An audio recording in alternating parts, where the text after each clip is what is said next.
Olá, como você está? Hoje voltamos com as atividades da nossa disciplina de Biologia Celular, com o conteúdo de Introdução à Biologia Celular. Nós vamos continuar utilizando o material fornecido pelo professor Gilmar, um material disponível na internet de livre acesso com o título Introdução ao Estudo da Célula. Se você quiser utilizar esse material como roteiro de estudos, utilizar esse material como tópicos para quais informações você tem que pesquisar em livros, artigos, monografias, dissertações, fique à vontade. Esse é um material que está disponível na internet a partir do professor Gilmar. Na primeira aula, nós falamos a respeito da descoberta das células. Nós falamos a respeito das teorias de surgimento da vida, falamos de biogênese e de abiogênese, a formação espontânea da vida, a abiogênese, e a produção de vida a partir de células em reprodução, em seres vivos em reprodução, que a gente chamou de biogênese. Como a gente viu os experimentos relacionados a o descarte da teoria da abiogênese e a afirmação da teoria da biogênese. Viu também que conforme a gente vai evoluindo nosso pensamento científico, nosso pensamento crítico, a gente precisa adicionar informações às nossas teorias, aos nossos conhecimentos, de forma a adaptá-los ou a excluí-los, de maneira a aprimorar os nossos conhecimentos. Então nós vimos o papel de Leeuwenhoek com seu microscópio para a verificação dos primeiros animalúculos, as primeiras estruturas microscópicas. Depois a gente viu o trabalho de Cook com seu microscópio composto, capaz de ver a estrutura da célula a partir de extrato de cortiça, onde a gente viu aquela delimitação que ele chamou de célula, que dá origem ao nome célula também, e viu como o conhecimento que a gente produziu a respeito da biologia celular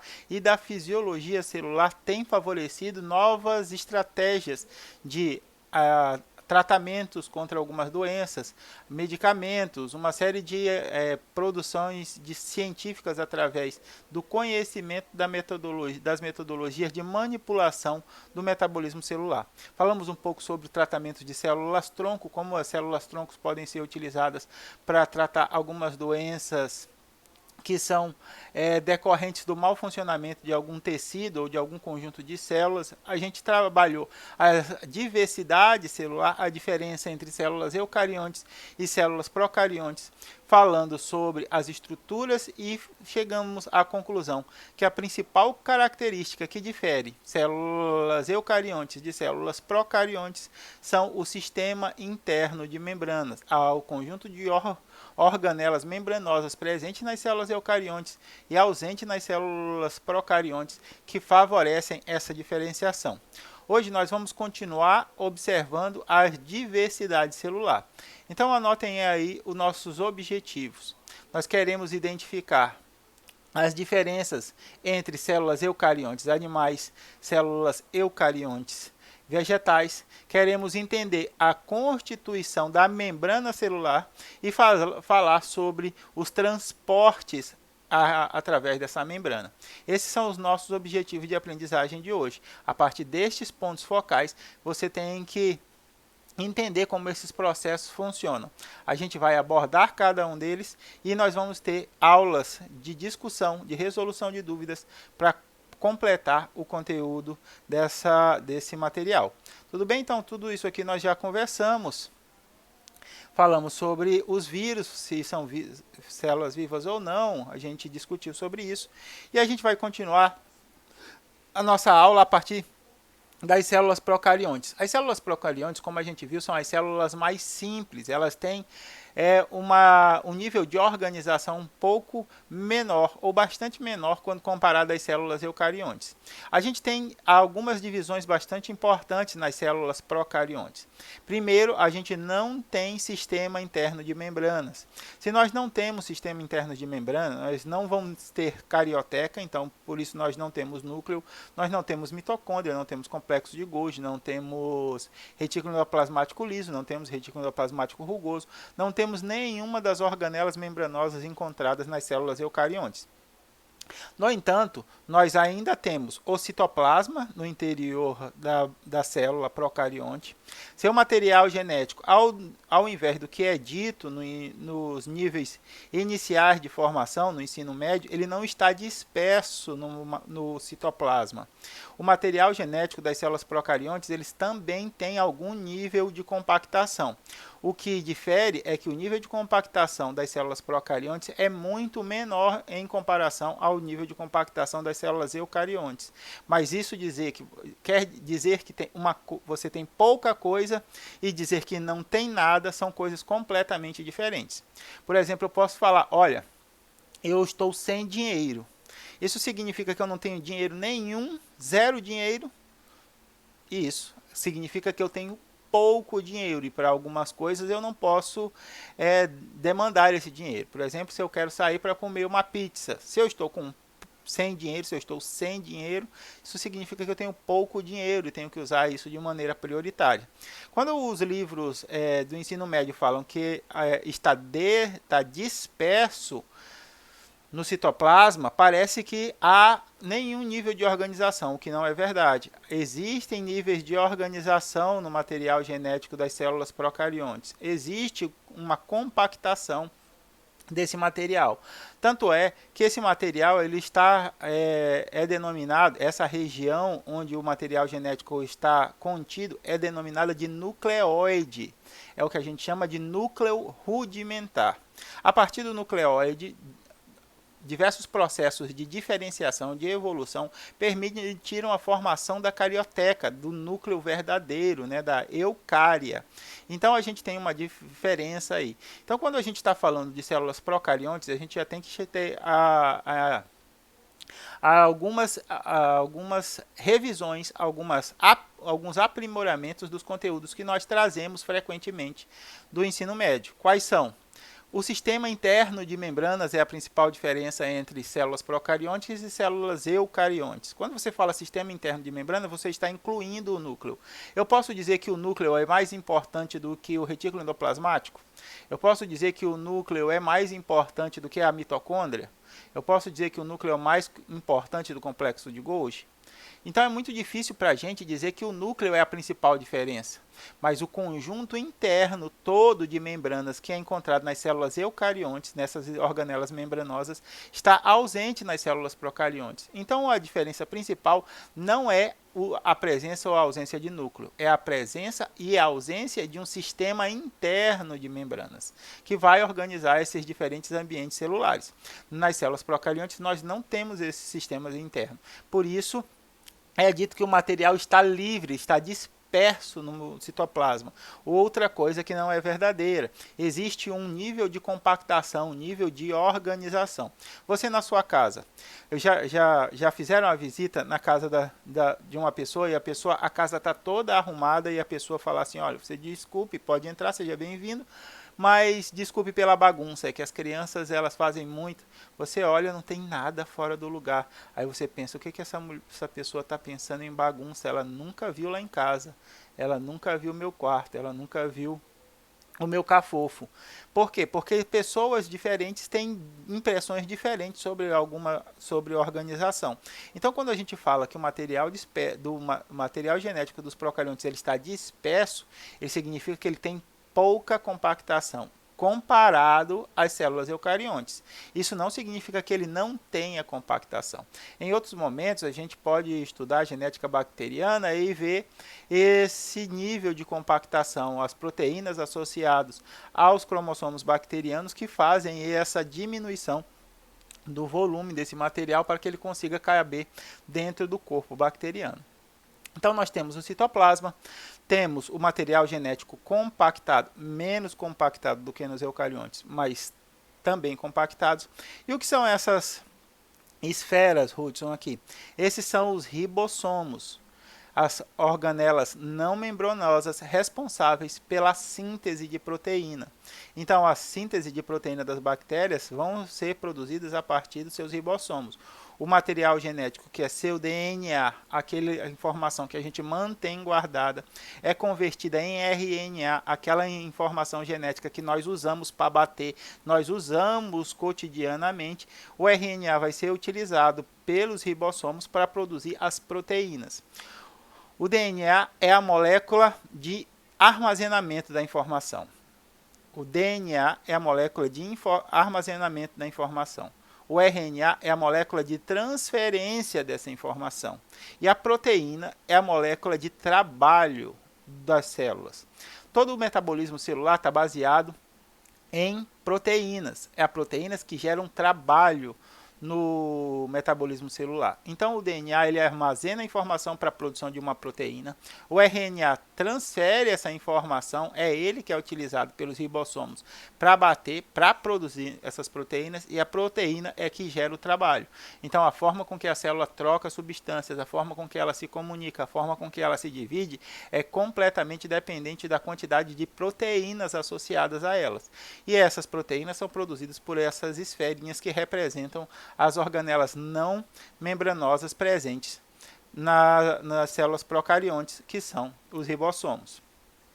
Além disso, a gente tem uma membrana plasmática. A membrana plasmática a gente vai ver que é um conjunto de associação de fosfolipídios. Lipídios são elementos que têm uma cabeça polar, uma cabeça com carga, e uma cauda apolar, o que vai permitir que eles formem camadas, né? Essa membrana plasmática vão ser formadas pelos seus fosfolipídios, as proteínas e açúcares associados a essa membrana. Por fora dessa membrana, nós temos a parede celular. Nas bactérias, nas células procariontes, nas bactérias, essa parede celular vai classificar esse tipo de célula procarionte em dois grupos. Células gram-positivas, onde a gente tem uma camada espessa de peptídeo glicano nessa parede celular, e nas gram-negativas, onde a camada é fina na parede celular e a gente tem uma segunda membrana, que é a membrana externa. Então a parede celular nas células procariontes, quando a gente está falando de bactérias, a gente ainda tem algumas diferenças nessas células, nessas estruturas celulares. Rodrigo, por que tu está falando de bactérias? Existem outras células que são procariontes. As arqueias também são procariontes, tá? São outras células mais primitivas ainda, que também não têm a estrutura de núcleo. Então, bactérias e arqueias são células procariontes. Mas sempre que você fala de procariontes, o que logo se demonstra são as bactérias. E por fora, não obrigatoriamente, mas pode haver por fora da parede celular o que a gente chama de cápsula, um conjunto de açúcares que envolve a bactéria e as protege de modificações no seu ambiente. Essa cápsula ela não é encontrada em todas as bactérias, elas podem ser encontradas em algumas bactérias e em outras não. Então essa estrutura, a gente diz que as células procariontes são células mais primitivas, porque elas não têm um núcleo organizado e não contêm organelas membranosas, elas contêm poucas organelas, aqui os ribossomos, por exemplo. Quer dizer que são poucos ribossomos? Não, são vários ribossomos. Esses poucos que o professor se refere aqui é a diversidade. A gente tem poucos tipos de organelas dentro das bactérias. Este elemento aqui, pelo seu nível de complexidade, foi o primeiro a surgir na biosfera. Então, quando a gente tem o processo de esfriamento, a formação das primeiros aglomerados de moléculas orgânicas, até a formação da primeira célula, essa primeira célula ela se assemelha a estruturas como essas, mais simples. A partir disso, a partir da adaptação, da sobrevivência, da modificação, existem adaptações, modificações, aprimoramentos que são feitos. E então a gente chega à célula eucarionte. A gente tem dois tipos de célula eucarionte, a célula eucarionte animal e a célula eucarionte vegetal. Nós vamos falar primeiramente da célula eucarionte animal, para depois fazer uma diferença entre célula eucarionte animal e célula eucarionte vegetal, ok? Então aqui a gente vê que a estrutura da célula eucarionte ela já é bem mais complexa do que das células procariontes. Por quê? Porque a gente tem uma série de compartimentos internos que são delimitados por membranas. É isso que significa o sistema interno de membrana, o compartilhamento, o compartilhamento não, é a compartimentalização, obrigado. Conseguiu ouvir o seu pensamento daqui. A compartimentalização do ambiente interno. Nas células procariontes é tudo citoplasma. A gente tem o nucleoide, que é onde a região do citoplasma onde o cromossomo está condensado, mas a gente não tem compartimentalização. Nas células eucariontes, nós temos vários desses compartimentos. Por exemplo, o complexo de Golgi, os lisossomos, as mitocôndrias, a carioteca, que vai delimitar o núcleo. Dentro do núcleo, a gente tem uma região mais eletrodensa, chamada de nucleoide. Nós temos o retículo endoplasmático rugoso, o retículo endoplasmático liso. A gente tem várias vesículas. Nós já falamos de mitocôndria, proteossomos. Aqui a gente tem os centríolos, da onde vão sair os citoesqueletos da célula eucarionte.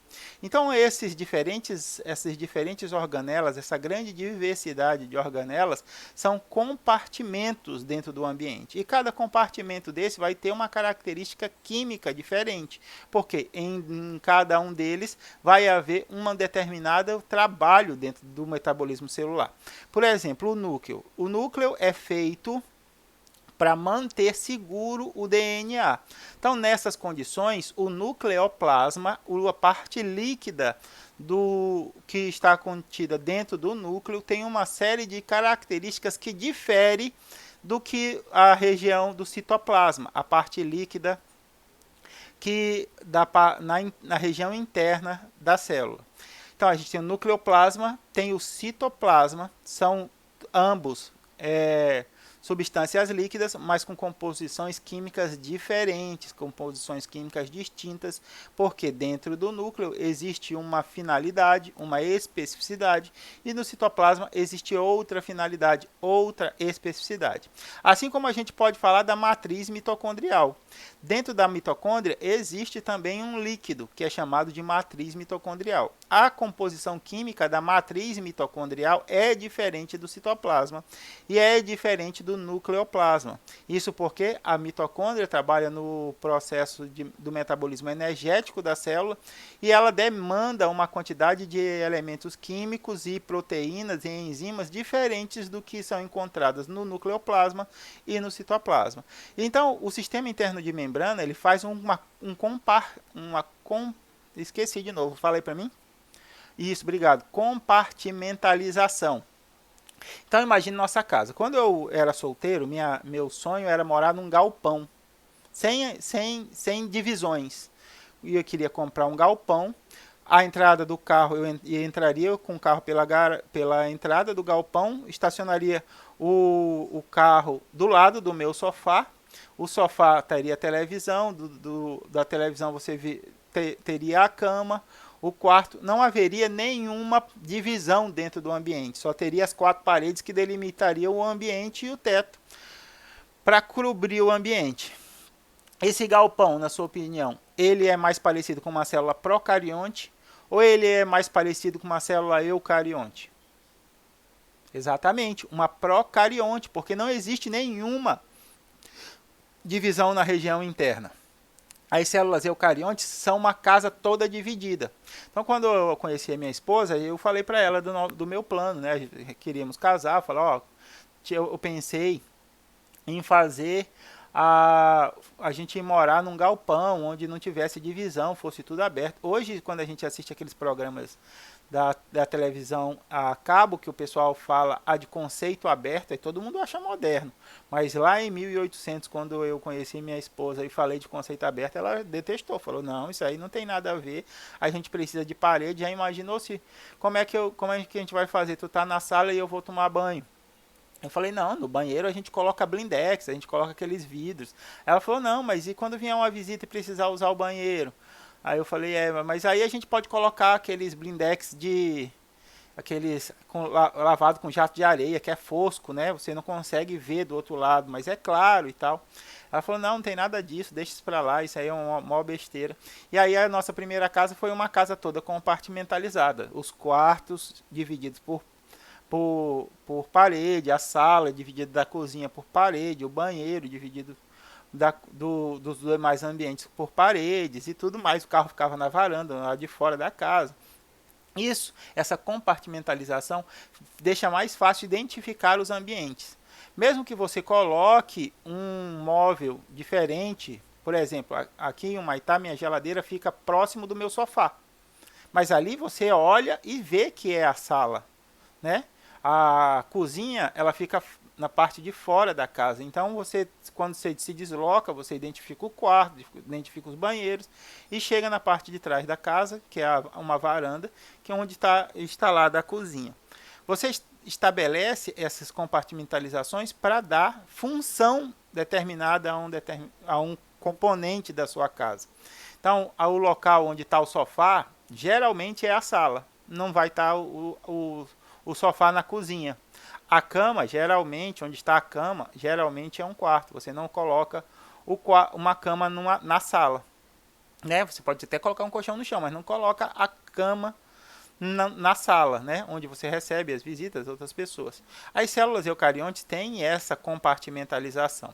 O complexo de Golgi, por exemplo, ele é responsável por finalizar, dar os toques finais a algumas biomoléculas produzidas pelas células, proteínas, alguns fosfolipídios, alguns outros componentes são finalizados aqui no complexo de Golgi.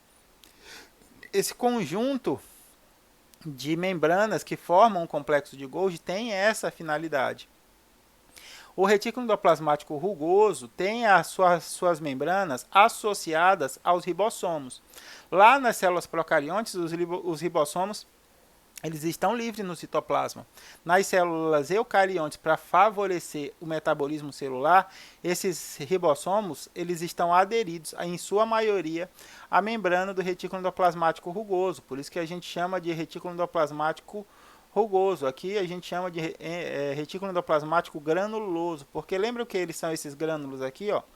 No citoplasma, a gente também tem retículo endoplasmático livre nas células eucariontes, mas a maior parte deles está associada à parede, à membrana celular do retículo endoplasmático rugoso. Então, a gente tem o retículo endoplasmático liso. O retículo endoplasmático liso é uma continuação do retículo endoplasmático rugoso. Qual é a diferença dos dois? Exatamente. Um tem ribossomos aderidos e outro não tem ribossomos aderidos. Ora, Ruth, ribossomos são os responsáveis pela produção de proteína. Se não, a gente não tem produção de proteína no retículo endoplasmático liso, qual é a função dele? A gente vai trabalhar cada uma das funções dessas células, dessas organelas intracelulares. Tudo bem? O que eu quero que vocês percebam agora é que há uma maior complexidade nas células eucariontes, porque eles têm um núcleo bem definido, tem várias organelas membranosas, vários tipos diferentes de organelas membranosas. Esses vários tipos de organelas membranosas são compartimentos das células, onde os ambientes internos desses compartimentos eles diferem da composição química do citoplasma. E como é que a gente faz essa divergência, Hudson, dos ambientes dentro da célula? Porque existem formas de transporte. As membranas celulares, elas são permeáveis a algumas substâncias, quer dizer que elas permitem a passagem de algumas substâncias e são impermeáveis a outras substâncias, significa que ela não deixa passar algumas substâncias. E cada ambiente desse aqui vai permitir a entrada e vai proibir a entrada de determinadas substâncias, fazendo com que dentro deles as composições sejam diferentes. Imaginem que cada uma dessas organelas seja uma festa. E aí a gente tem aqui diferentes níveis de idade para entrarem nessa festa. Por exemplo, a mitocôndria, por exemplo. Microfilamentos são componentes do citoesqueleto. Tá? Aqui, a mitocôndria. A mitocôndria é uma festa infantil. Começa 4 horas da tarde e termina 6 horas. Por quê? Porque é festa para criança. Aqui a gente vai ter pula-pula, vai ter pipoca, vai ter palhaço, vai ter aquele cara que dobra balão para fazer balãozinho. Essa é a permissão. O que vai acontecer? Os pais vão chegar com as crianças, chegarem até a portaria, o porteiro vai falar, por favor, seu filho está autorizado a entrar, mas você não pode entrar porque a festa é só para crianças. E aí a criança entra e aqui dentro da mitocôndria a gente vai ter uma festa de crianças. Aqui no retículo endoplasmático, por exemplo, é uma festa para adolescentes. Você já deixou seu pequeno lá e agora, mais tarde, você vai para um outro ambiente, começa uma festa da piscina, começa às 6 horas e vai até umas 10 horas da noite, onde são permitidos apenas adolescentes. Então os adolescentes chegam lá, você chega lá para entregar o seu filho. Ah, vocês não têm filho, né? Vocês são muito novos. Mas imagina que o pai de vocês chega lá para entregar vocês, fala, tá aqui meu filho, ele foi convidado, o porteiro dele, por favor, ele pode entrar, mas o senhor não pode entrar porque é uma festa apenas para adolescentes. E aí você já liberou o mais novo, já liberou o adolescente, agora você vai curtir a sua própria festa, não é isso? Então você sai de lá e vai para o núcleo. Quando você chega no núcleo, o porteiro fala, identidade, por favor, aqui só é permitida a entrada de maiores. Aí você apresenta sua identidade, porque apesar de tudo, sua cara ainda é de muito jovem. Você apresenta sua identidade, ele verifica que você é uma pessoa de maior A e permite a sua entrada. Aí você entra, se diverte até dar o horário de buscar a criança e o adolescente nos ambientes onde é que eles fizeram. As membranas são os porteiros. É eles que vão determinar quem pode entrar e quem não pode entrar em determinado ambiente. E isso vai permitir uma diferenciação na composição química desses diferentes ambientes. Essa compartimentalização só é encontrada nas células eucariontes. As células procariontes não têm sistema interno de membrana, não tem porteiro. O único porteiro que tem é a membrana plasmática aqui, nas células procariontes. Depois que entrou no citoplasma, quem entrou no citoplasma está livre, porque não há compartimentalização nas células procariontes, enquanto nas células eucariontes existe essa série de compartimentalizações. Existe também a célula eucarionte vegetal, que tem a mesma estrutura. No entanto, ela tem algumas características que a diferem das células animais. Por exemplo, a parede celular. Hudson, a parede celular não é coisa das células procariontes? Não, é coisa de bactérias. As bactérias têm parede celular. Mas células eucariontes, por exemplo, fungos e células vegetais também têm parede celular. Então não pode se dizer que a parede celular é uma característica das células procariontes, porque células eucariontes, como a gente está vendo aqui, células eucariontes de origem vegetal têm parede celular, assim como alguns fungos também têm parede celular. São eucariontes que têm parede celular. Então, o que difere além da parede celular, Hudson? A gente tem algumas organelas que são específicas. Por exemplo, o cloroplasto. O cloroplasto é onde vai acontecer a fotossíntese, é onde contém a clorofila, é o pigmento verde das folhas. A gente conversou a respeito disso na primeira aula e falamos que cada indivíduo tem o seu tipo de pigmento. Nosso pigmento dos humanos é a melanina. As folhas verdes têm a clorofila, mas tem a xantofila, tem outros vários pigmentos que podem ser verificados.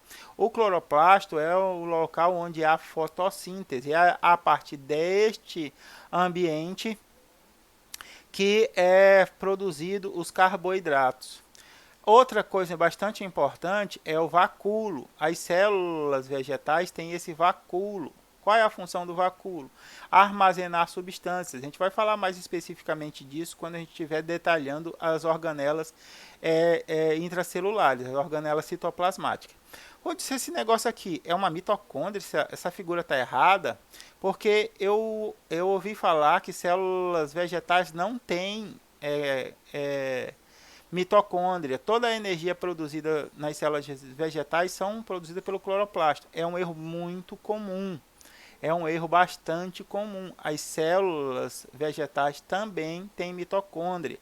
Processo de energia e respiração celular também ocorre na mitocôndria.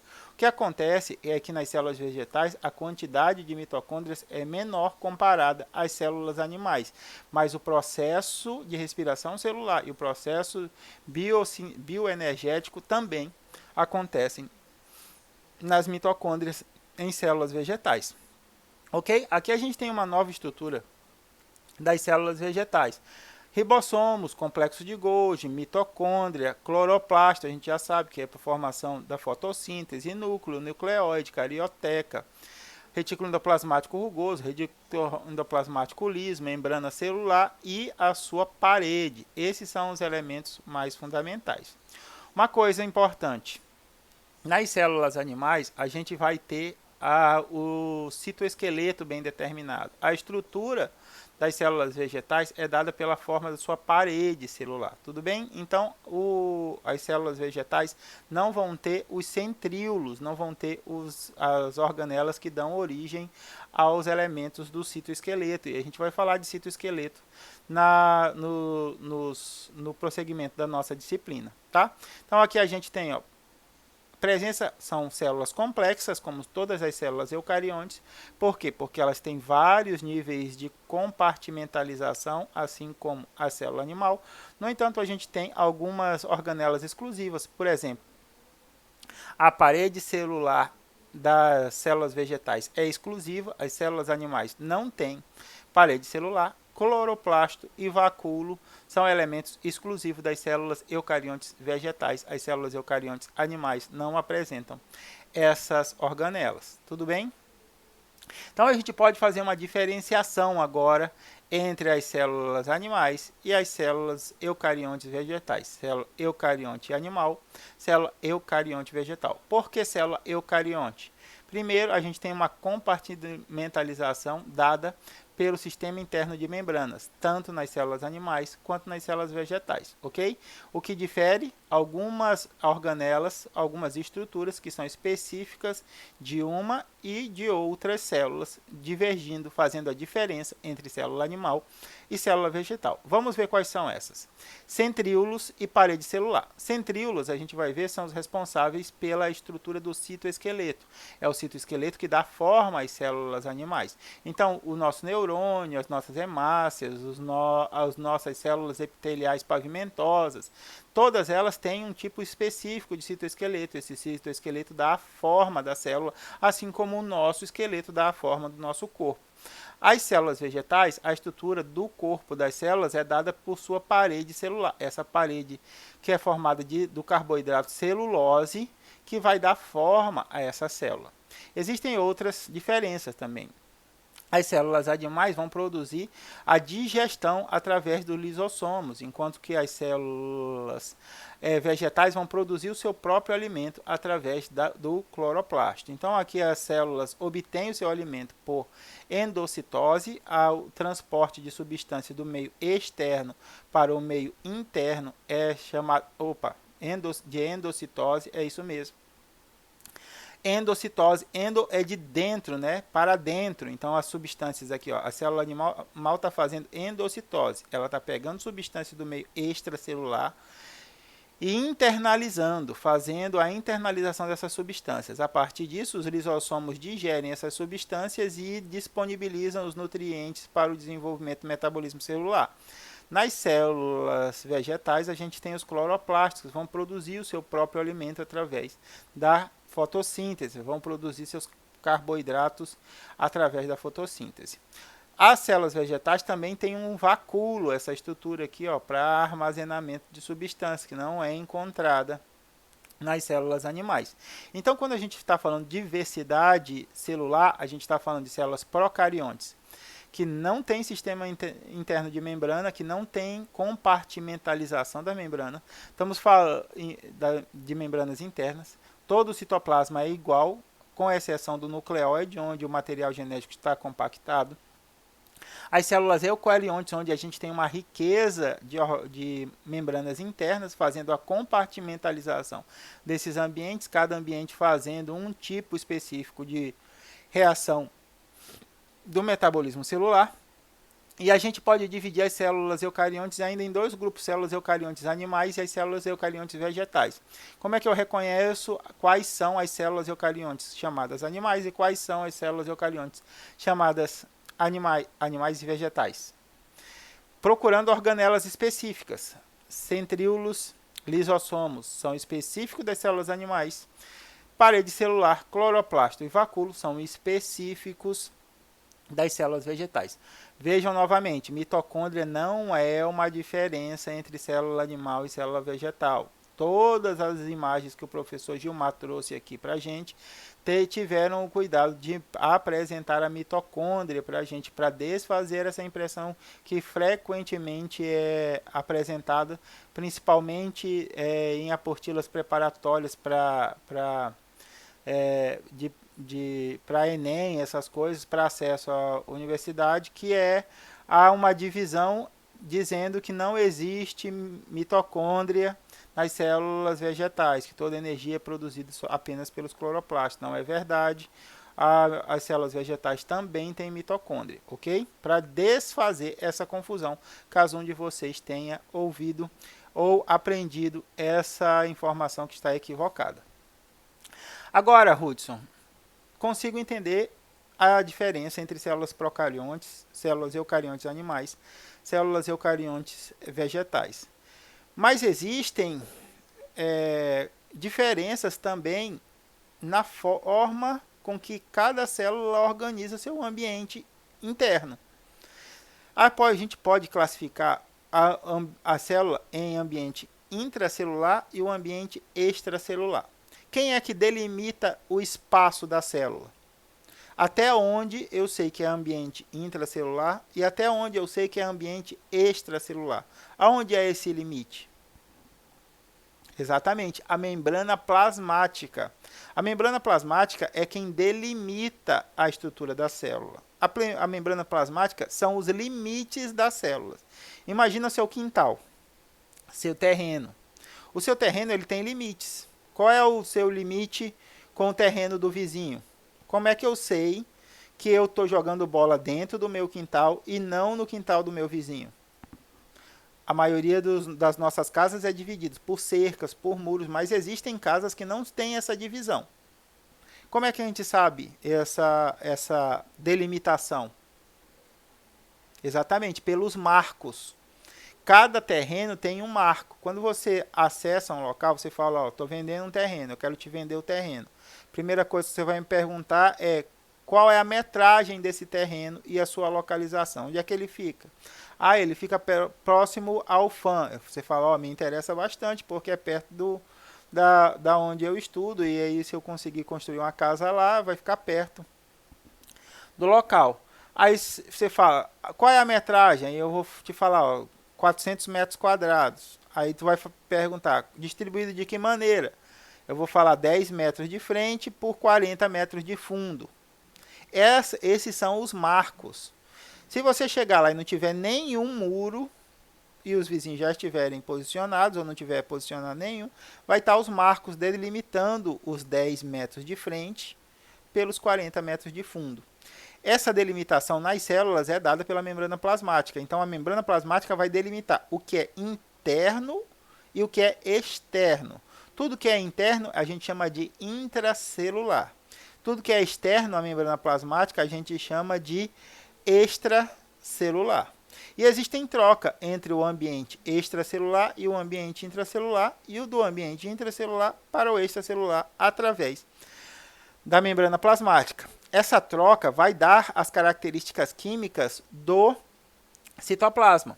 O citoplasma é uma substância aquosa, um pouco mais gelatinosa, porque ele tem tem muitas substâncias diluídas nele do que a água, mas é onde ocorrem os transportes, as reações químicas, as reações enzimáticas dentro do metabolismo celular. E o núcleo para as células eucariontes, que as células que têm o seu material genético delimitado, organizado em um núcleo, a gente também tem a mesma seleção, só que a gente tem agora um ambiente dentro do citoplasma, dentro do ambiente intracelular, que delimita o espaço intranuclear e o espaço citoplasmático. Hudson, está cada vez mais complicado essa história de delimitação.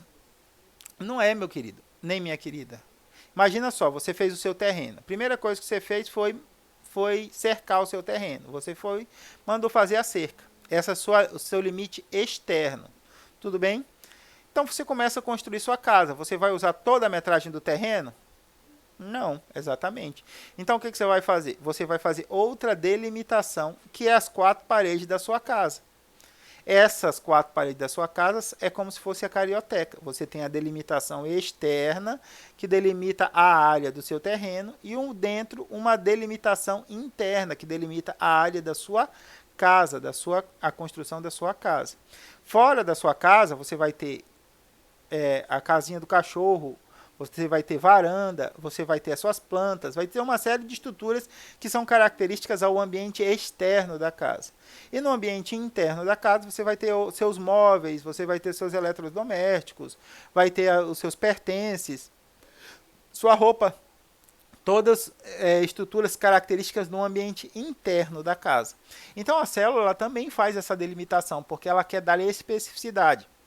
As células eucariontes fazem essa delimitação porque elas querem dar essa especificidade, elas querem dividir o ambiente para cada coisa ser feita de maneira adequada no seu devido local. Então, por exemplo, quando você vai fazer comida, quando você precisa dos ingredientes para fazer a comida, tomate, cebola, alho, essas coisas, você procura onde? Exatamente, dentro da geladeira. É um ambiente delimitado. É mais rápido ou mais lento se você tivesse que procurar isso pela casa toda? Imagina que você não tenha delimitações dentro da sua casa. Seja uma célula procarionte. A cebola, o alho, a salsinha, essas coisas não vão estar dentro da geladeira. Não tem geladeira, não tem limite, não tem delimitação. Ela vai estar espalhada por dentro do limite da casa. Então, quando você vai procurar, você vai ter que procurar por todo o interior até encontrar esses ingredientes. O almoço vai ficar mais rápido ou mais lento para ficar pronto se a gente não tiver essa delimitação? Exatamente, mais lento. Então, o que as células eucariontes fizeram? Como elas têm uma complexidade maior no seu metabolismo, elas compartimentalizaram toda a sua estrutura. Por quê? Porque fazendo isso, as reações que elas precisam manter para conseguir a sua sobrevivência com uma estrutura mais complexas se tornam mais rápidas. O que acontece com as células procariontes? Como elas não têm essa divisão, esse metabolismo ele não é tão preciso, ele não é tão eficiente. Por isso elas têm que ser mais simples, elas são menores em comparação às células eucariontes. E essa simplicidade está relacionada à velocidade e às características do metabolismo realizado sem uma compartimentalização encontrada nas células procariontes, ok? Então, o núcleo é um compartimento que vai manter o seu material genético. A gente vai falar um pouco mais sobre como o material genético é compartimentalizado e vai falar um pouco mais de núcleo quando a gente estiver falando de ciclo celular e divisões celulares. Vamos começar com a membrana plasmática, que é a estrutura, é a organela mais externa da célula. Então, é ela quem delimita o espaço celular. Então, a membrana plasmática ela só pode ser verificada ao microscópio eletrônico. Quando a gente estiver fazendo as nossas aulas práticas, a gente vai conseguir identificar uma linha que delimita a célula, mas a gente não vai conseguir verificar as estruturas que compõem essa linha, porque o nosso microscópio óptico não tem força suficiente para fazer essa verificação. Assim como o microscópio de Cook e o microscópio de Leeuwenhoek não tinham características suficientes, potências suficientes para ver uma série de outras organelas que nós hoje conseguimos identificar. Então, o que é a membrana plasmática? A membrana plasmática é essa associação de lipídios, proteínas e açúcares que delimitam a estrutura celular, tanto nas células eucariontes quanto nas células procariontes. As membranas celulares são formadas por fosfolipídios. O que são fosfolipídios? São organizações de 2 ácidos graxos, 2 cadeias hidrocarbonadas, que são formadas apenas por carbono e hidrogênio, associado a uma molécula de glicerol.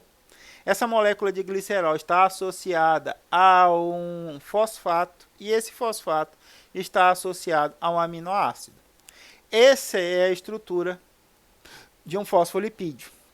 A gente não vai entrar muito nesse detalhamento, mas é só para vocês saberem que a estrutura que tem o aminoácido, o fósforo e o glicerol, elas são polares, elas têm carga e por isso elas conseguem interagir com a água. Enquanto que as caldas hidrocarbonadas, elas são hidrofóbicas, elas não interagem com a água, formando o que a gente chama de bicamada lipídica. Vejam só aqui, ó. Essa é a configuração de um fosfolipídio. Essa esfera aqui representa a cabeça polar, a cabeça com carga, que gosta de interagir com a água, que é hidrofílica. E essas duas estruturas, essas duas perninhas aqui, ó, são as duas caudas hidrocarbonadas. São os dois ácidos graxos, que são avessos a águas, que são hidrofóbicos. Então, o que acontece? Quando eu coloco lipídios em contato com a água, eles tendem a se organizar de maneira as suas caudas interagirem umas com as outras e exporem as suas cabeças polares, porque essas entram em contato com a água. Então percebam aqui, ó, que todas as cabecinhas estão voltadas para o meio extracelular e todas essas cabecinhas aqui, ó, estão voltadas para o meio intracelular. Por quê? Porque o meio intracelular tem o citoplasma que contém muita água. E aqui a gente tem o líquido intersticial, o líquido que fica entre os tecidos, que também contém muita água. Então os lipídios eles vão se associar a partir das suas caudas e expondo as suas cabeças. Ok, beleza. Não, Ruth, eu não consegui entender isso aí. Isso aí para mim é grego.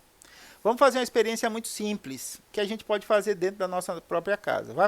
Já está chegando a hora da refeição, você vai fazer um macarrão. Tudo bem? Combinado hoje? Combinado fazer macarrão? Beleza. Então você vai lá, coloca a água, esquenta a água, espera essa água ferver, adiciona sal, coloca sal, a água vai diminuir a fervura, depois vai voltar a ferver. E aí você coloca óleo. Quando você coloca óleo, a água ela está borbulhante lá. Esse óleo se mistura com a água, sim ou não? Não, exatamente. Por que óleo não se mistura com a água? Porque, exatamente, por causa a gente tem densidades diferentes e a gente tem relações de cargas diferentes. Óleo é gordura e gordura não se mistura com água. Tanto é que quando você vai lavar aquele prato engordurado, que você vai lavar aquele talher engordurado, sabe o que acontece muito aqui? A gente come no prato. O prato é fácil de lavar quando está engordurado, porque é vidro. Agora, a gente usa nas nossas refeições copos de plástico, por causa dos meus filhos que são ainda muito atabalhoados, eles quebram muito vidro, copo de vidro. Então a gente usa muito copo de plástico. Só que o que acontece com as crianças? A gente acabou de comer aquela lasanha que está cheio de gordura no prato. Aí o que a criança faz? Em vez de levar o prato numa mão e o copo na outra, ela pega o copo de plástico e coloca em cima do prato e leva o prato com as duas mãos. E meleca todo o copo de plástico. E para lavar copo de plástico engordurado é terrível. O que tem que fazer para lavar um copo de plástico engordurado? Basta jogar água e esfregar? Exatamente, não sai. Precisa colocar muito sabão. Os lipídios, eles são gorduras. Por isso que quando você coloca ele em contato com a água, eles tendem a se agregar. Eles formam o que a gente chama de micelas, quando a gente não tem os componentes proteicos e os componentes de açúcar aqui. O que é micela? É aquelas bolas. Outro experimento que você pode fazer, pega um copo de água a temperatura ambiente, aí copo de água normal e coloca óleo dentro. Você vai ver que nunca forma uma minhoquinha, nunca forma uma linha reta, nunca forma um triângulo, um quadrado, é sempre um círculo. Por que é sempre um círculo? Porque é a forma mais eficiente dos lipídios interagirem uns com os outros e evitarem o contato com a água. Aqui a gente também vai formar essa interação. As caudas hidrofóbicas vão interagir umas com as outras para evitar o contato com a água. E as caudas hidrofílicas, as cabeças hidrofílicas, perdão, vão se expor para o contato com a água, formando o que a gente chama de bicamada lipídica. Beleza, Ruth, agora eu estou conseguindo entender como nossa membrana plasmática ela é formada de gordura.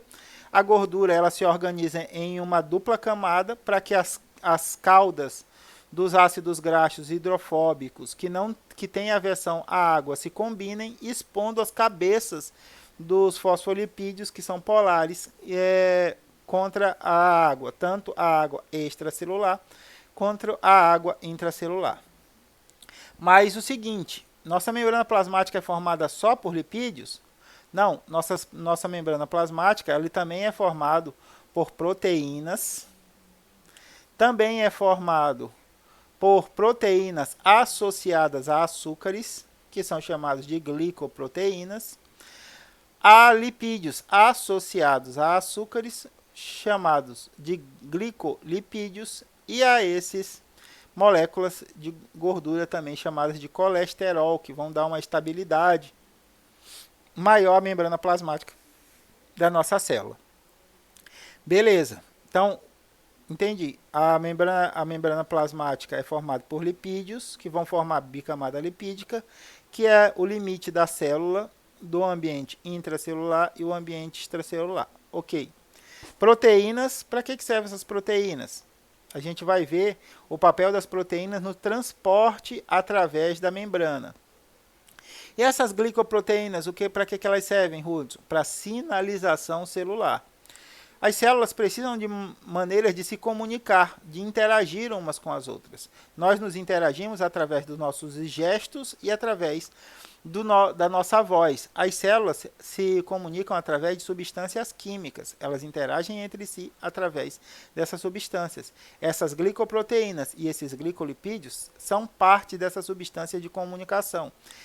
As células utilizam esses elementos para comunicarem com outras células a partir do contato desses elementos com outras células. A partir disso, por exemplo, o sistema imunológico reconhece qual é o grupo de células do meu organismo e qual é o grupo de células que é estranha ao meu organismo, porque as células do meu organismo todas apresentam as suas identificações moleculares, que são essas glicoproteínas e esses glicolipídios, enquanto que as células estranhas ao meu organismo têm outros conjuntos de glicolipídios e glicoproteínas, fazendo com que as células do meu sistema imunológico reconheçam aquelas células como células estranhas e façam a destruição dessas células. Aqui a gente tem as funções, o professor Gilberto traz para a gente as funções da membrana plasmática. Primeiro, individualidade de cada célula. Toda célula é delimitada por uma membrana plasmática. A estrutura celular vai depender da delimitação de uma membrana plasmática. Então, a delimitação leva à individualidade. Então, você consegue observar células individuais. Mesmo que elas estejam em agregados, mesmo que elas estejam em tecidos, você consegue verificar a divisão ao limite de uma e de outra devido à membrana plasmática. Formam ambientes únicos e especializados, que a gente vem conversando a aula toda falando a respeito da compartimentalização. A compartimentalização dada pelo sistema interno de membranas é uma característica específica das células eucariontes. As células procariontes não têm esses ambientes únicos e especializados. As células procariontes vão ter o ambiente extracelular e o ambiente intracelular, porque não há especialização, não há compartimentalização dentro do citoplasma das células procariontes. Troca de informações com o meio. A gente acabou de falar a respeito das glicoproteínas e dos glicolipídios, que são elementos utilizados para a comunicação das células com outras células. Movimentação. Movimentação é bastante interessante. Deixa eu voltar aqui. Tá vendo isso daqui? Ó? Ah, Hudson, você não falou a respeito desses macarrão que tem aqui por baixo. O que é isso? Isso daqui são componentes do citoesqueleto. A membrana plasmática utiliza algumas proteínas, por exemplo, essa proteína de ancoragem aqui, ó, que está ligada ao citoesqueleto. Quando o professor Gilberto fala que a membrana plasmática ela serve como movimentação, ele tá falando que a associação entre membrana plasmática e citoesqueleto é que vão permitir com que algumas células se locomovam. Nós temos dois grupos de células quando a gente está falando de locomoção: as células fixas ou sésseis e as células de vida livre, tá? As células de vida livre, elas podem se locomover utilizando flagelos. Lembra que a gente falou da diferença entre células procariontes e eucariontes, o flagelo? A gente pode usar o flagelo, mas existem células que se movimentam através da emissão de pseudópodes. São chamados de falsos pés, que são prolongamentos da membrana plasmática que acontecem pela manipulação, pela modificação do citoesqueleto. Do mesmo modo como como você anda. A gente manda um impulso nervoso do cérebro até o músculo se contrai, movimenta nosso esqueleto e isso faz com que eu dê um passo à frente. Então, quem está movendo o meu corpo, meu tecido, meu músculo, também está ligado ao meu osso. Se eu não tivesse osso, eu não conseguiria me movimentar. Haveria só a contração do músculo. A contração do músculo é utilizada para fazer a movimentação do osso e a movimentação do osso vai me permitir caminhar. Conseguiu entender? Isso. Então, quando você faz a contração do seu músculo, você levanta seu corpo. Por quê? Porque cada músculo está ligado a um conjunto de ossos. Esses ossos é que vão permitir com que você se movimente. Imagina se a gente tirasse todos os ossos do nosso corpo. Quando eu me contraísse, meu músculo ia ficar tumejido, né? É duro, mas não ia haver movimentação. É que nem quando você contrai o bíceps aqui. Ó, contrai e relaxa. O meu é porque eu não tenho bíceps, eu não malho. Então aí não dá pra ver. Mas faz aí na sua casa. O seu bracinho também não é muito fininho, não. Eu lembro que a gente não tinha nenhum halterofilista dentro da sala. Aí você rindo de mim que meu músculo era pequenininho. Vê aí. Vê aí. Contrai e relaxa. Contrai e relaxa. Por que isso daqui não gera movimentação? Porque você não está ligando esse músculo a nenhum outro osso. Agora eu posso fazer isso aqui, ó. Esse músculo, esse ligamento está ligado a esse osso e vai me permitir estender e flexionar o braço. Algumas células utilizam a interação entre o citoesqueleto e a membrana celular para fazer essa prolongação. O citoesqueleto é o osso e a membrana celular é o músculo. Então, a movimentação vai estar relacionada tanto à membrana celular quanto ao citoesqueleto das células. A gente pode falar sobre isso com mais detalhes no decorrer da nossa disciplina. Reconhecimento celular, a gente já falou das glicoproteínas. Aderência celular também está associada às proteínas que estão associadas à membrana plasmática e o que a gente chama de permeabilidade seletiva, que é a forma com que a célula permite que algumas coisas entrem e que outras não entrem no interior da sua célula e dentro dos seus compartimentos celulares. Lembra que eu falei da festa? As mitocôndrias é festa para criança, só entra criança. O retículo endoplasmático rugoso é festa para adolescente, só entra adolescente. O núcleo é festa para adultos, só entra maiores de idade. Então, essa relação é o que a gente chama de permeabilidade seletiva. A permeabilidade é a permissão da passagem, é a suscetibilidade à passagem de alguma substância. Só que isso é seletivo, não é bagunçado. Não entra qualquer coisa na célula, só vai entrar na célula o que ela permitir, o que ela selecionar. Por isso que nós dizemos que essa permeabilidade é seletiva. A gente está faltando alguns minutos, pelo meu relógio aqui ainda faltam uns 3 ou 4 minutos, mas eu quero encerrar a aula por hoje, para que a gente não entre em permeabilidade seletiva e depois eu tenha que fragmentar esse assunto em outras aulas. É melhor a gente trabalhar com todos os processos de seleção de transportes, tipos de transporte, melhor dizendo, em uma aula só, para que não haja uma fragmentação do conteúdo. Então, para relembrar os conteúdos de hoje, nós falamos a respeito da diversidade das células, falamos de células procariontes, falamos de células eucariontes animais, falamos de células eucariontes vegetais, falamos como o compartimento interno de membranas dentro das células eucariontes permite que haja uma compartimentalização do ambiente intracelular. Falamos a respeito da membrana celular e suas funções, como a membrana celular ela delimita do que ela é composta. Ela é composta de fosfolipídios, proteínas e açúcares.